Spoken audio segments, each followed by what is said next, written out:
Dans cette vidéo, je suis parti à la recherche de la fortune cachée du président togolais en Occident. J'ai déniché certains biens immobiliers appartenant à Faure Gnassingbé ou à ses proches, des millions et des millions d'euros de biens mal acquis aux États-Unis ou chez le protecteur de toujours, la France. Le drame de l'Afrique, c'est que l'homme africain n'est pas assez entré dans l'histoire. La France, elle est liée à l'Afrique. Il y a comme une convergence d'intérêts communs. Pour répondre au nain Nicolas Sarkozy ou ce vaurien, le drame de l'Afrique, c'est que les sauvages et barbares d'Occident ont fait de l'Afrique leur vache à lait à travers beaucoup de monstres qu'ils ont créés parmi les Africains et à travers beaucoup de soi-disant présidents africains qui tiennent par la laisse. Aujourd'hui, c'est le drame du Togo dont nous voudrions parler, puisque ce pays est depuis vendu aux moins offrants et continue d'être détruit de l'intérieur par un régime brutal et répressif de père en fils. Certains d'entre nous qui ont eu la chance de visiter le Togo ne peuvent pas s'empêcher de dire que Lomé, sa capitale, ressemble plus à un township ou ghetto en Afrique du Sud qu'une ville. Pas de système d'évacuation d'eau de pluie ou usée. Ce qui fait que les quartiers, maisons et rues sont constamment inondés par l'eau. Ce visage du Togo, comme vous allez le découvrir, est exclusivement la conséquence d'un pillage, d'un gangstérisme d'État et d'une dictature sans nom instaurée par un régime de père en fils, entouré de milices et de barbares de partout d'Occident. La narration et le témoignage glaçant fait par deux journalistes d'investigation dans cette vidéo montrent sans ambiguïté la triste réalité qui existe au pays du feu. Président Patrice Sylvanus Olympio, le premier président de ce pays. Si l'on veut se passer réellement des propagandes mensongères sur la Corée du Nord, que des gens sans scrupules et morales racontent, on dirait que la misère, le désespoir, la répression sauvage et le pillage systématique qui caractérisent le Togo sont des réalités qui n'existent nulle part sur Terre. Dans cette vidéo, je suis parti à la recherche de la fortune cachée du président togolais en Occident. J'ai déniché certains biens immobiliers appartenant à Faure Gnassingbé ou à ses proches, des millions et des millions d'euros de biens mal acquis aux États-Unis ou chez le protecteur de toujours, la France. Le drame de l'Afrique, c'est que l'homme africain n'est pas assez entré dans l'histoire. La France, elle est liée à l'Afrique. Il y a comme une convergence d'intérêts communs.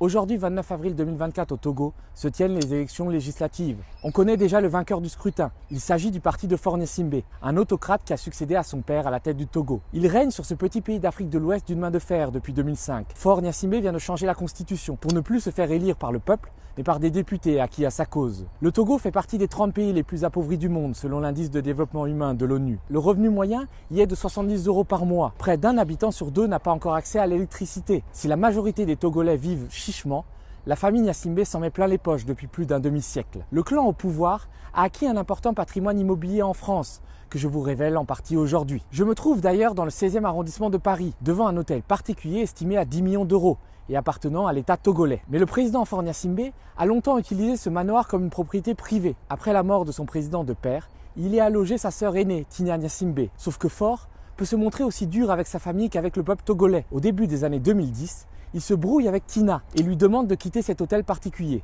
Sa sœur fait de la résistance. Alors, Faure lui coupe l'eau et l'électricité et lui fait envoyer des courriers incendiaires pour l'obliger à quitter la demeure. Depuis, cette villa appartient toujours à l'État togolais malgré les menaces de saisie. Sauf que la belle demeure est visiblement inoccupée depuis 11 ans. Ah non, parce qu'en fait ça appartient à l'État togolais. Oui, je sais. D'accord. D'accord, c'était là. Ok. Ok, donc c'est squatté. Ah, non, non, non, on est journalistes, on travaille sur le patrimoine de l'État togolais et tout ça. Ici, voilà.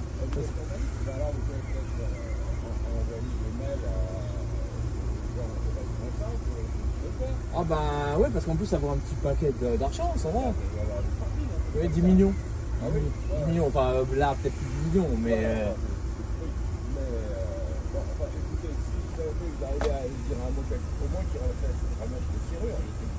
D'accord, ben écoutez, on leur... D'accord. Fornia-Simbé n'a pas laissé sa sœur à la rue. Il l'a fait déménager dans un autre coin chic d'Île-de-France. Nous sommes ici à Sceaux, vous pouvez voir le château derrière moi. Et à quelques centaines de mètres, il y a une autre propriété qui appartient au clan Gnassingbé, qui avait été acquise par le père et qui a fait l'objet d'un conflit de succession et dans lequel vit aujourd'hui la grande sœur de Fornia-Simbé. Alors on est allé voir la maison, elle est dans un état délabré, il y a des carreaux cassés, il y a des tuiles qui tombent. Ce que nous a indiqué le voisinage, c'est que cette maison est visiblement encore habitée par la grande sœur de Fornia-Simbé et que les voisins s'adressent à l'ambassade du Togo quand il s'agit de faire des réparations, de régler des problèmes de voisinage. Donc c'est quand même assez impressionnant de voir à quel point ces maisons, avec des prix au mètre carré qui atteignent à Sceaux entre 7 et 10 000 euros, sont laissées à l'abandon. D'ailleurs, c'est pas la seule propriété que possède le clan Gnassingbé en Ile-de-France. J'ai eu des informations comme quoi Fornia-Simbé en personne possédait une villa dans les Yvelines. On va essayer d'y aller.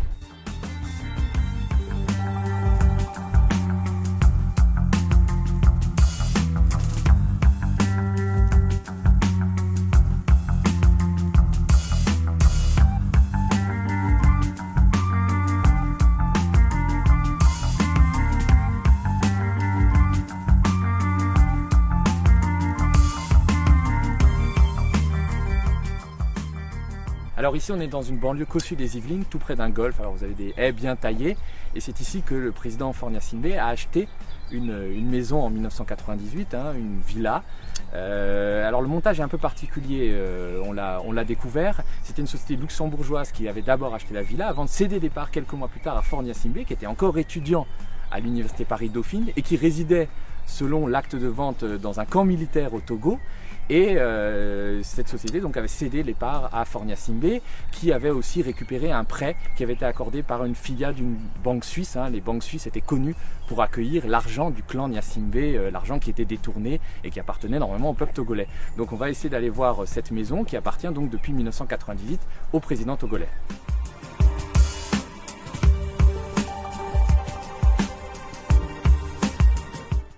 Donc je pense que ça doit être là. Ah ouais, c'est quand même assez intéressant parce que ça a l'air complètement à l'abandon. La végétation, il y a des moucherons. Ils sont dans une jungle luxuriante. Ah ouais, ça a l'air complètement abandonné. Il n'y a personne depuis des mois ou des années là-dedans. C'est-à-dire qu'ils ont tellement d'argent, les dictateurs africains ont tellement d'argent qu'ils se permettent de laisser des biens comme ça aussi chers abandonnés.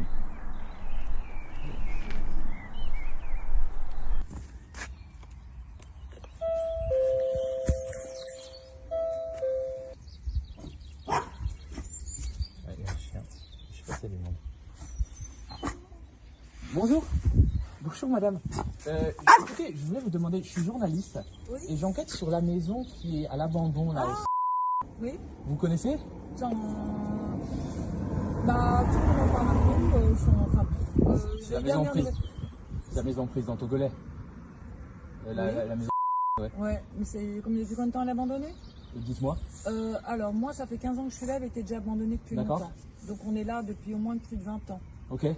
Jamais personne. Bon, c'est intéressant. Personne. Parce qu'elle vaut un petit paquet. Oui, mais donc j'ai appris, mais alors, je ne sais pas si sûr, c'était que c'était un couple qui était en instance de divorce. Oui. Et puis bon, ils ont ça comme vous avez une baguette de pain. Ce sont de véritables maisons fantômes que nous avons découvertes. Fornia-Simbé a tellement de biens immobiliers qu'il peut se permettre d'en laisser certains à l'abandon. Il a visiblement tellement d'argent qu'il ne sait plus par quelle fenêtre le jeter. Lors de ses récents séjours à Paris, le président togolais n'a pas seulement claqué la bise à Emmanuel Macron, il a logé dans les beaux quartiers de la capitale et a dépensé des fortunes chez un tailleur de l'avenue Bosquet, dans le 7e arrondissement. En raison de sa relation privilégiée avec la France, Fornia-Simbé n'a jamais été inquiété et aucun de ses biens mal acquis n'a jamais été menacé. La famille Gnassingbé n'est d'ailleurs pas la seule à s'offrir des demeures cossues en Occident. Les plus proches collaborateurs du président togolais ne sont pas en reste. C'est le cas de l'indispensable ministre des Affaires étrangères de Fort, Robert Ducet, un diplomate qui prononce de vibrants discours panafricanistes à la tribune des Nations Unies. L'Afrique a besoin d'un partenariat respectueux, de la stricte dignité de chacun. Nous voulons être vos partenaires et non vos sujets. Nous voulons servir nos peuples et non servir des intérêts étrangers. Nous sommes fatigués par le paternalisme. Nous sommes fatigués par votre mépris de nos opinions publiques, votre mépris de nos populations et de nos dirigeants. Nous sommes fatigués par votre condescendance. Nous sommes fatigués par votre arrogance. Nous sommes fatigués et nous sommes fatigués. Je vous remercie. Si Robert Dussey est fatigué des puissances occidentales, il ne semble pas fatigué du mode de vie à l'occidental. En 2009, alors qu'il est encore conseiller diplomatique de Fornia-Simbé, Robert Dussey s'offre une première maison aux États-Unis, en banlieue de Chicago, pour la modique somme de 315 000 $. En 2014, alors qu'il vient d'être nommé ministre des Affaires étrangères, Robert Dussey s'achète une villa avec 4 chambres, une belle terrasse et un jacuzzi pour la somme de 500 000 $. Le ministre des Affaires étrangères met le bien au nom de son épouse et surtout, il paye cash, sans avoir recours à un prêt. Ce qui suscite des questions. Comment un ministre togolais, censé gagner un peu moins de 3 000 € par mois, a-t-il pu s'offrir un bien d'1 demi-million de $, qui en vaut aujourd'hui près de 800 000 $? Comment fait-il pour payer la taxe d'habitation de sa maison américaine, qui se monte à 14 500 $ annuels, soit près de la moitié de son salaire de ministre? Mystère et boule de gomme. Malgré les discours de façade, le régime togolais ne semble pas prêt de rompre avec l'Occident, et notamment avec la France. Fornia-Simbé, il cache trop d'argent pour se le permettre.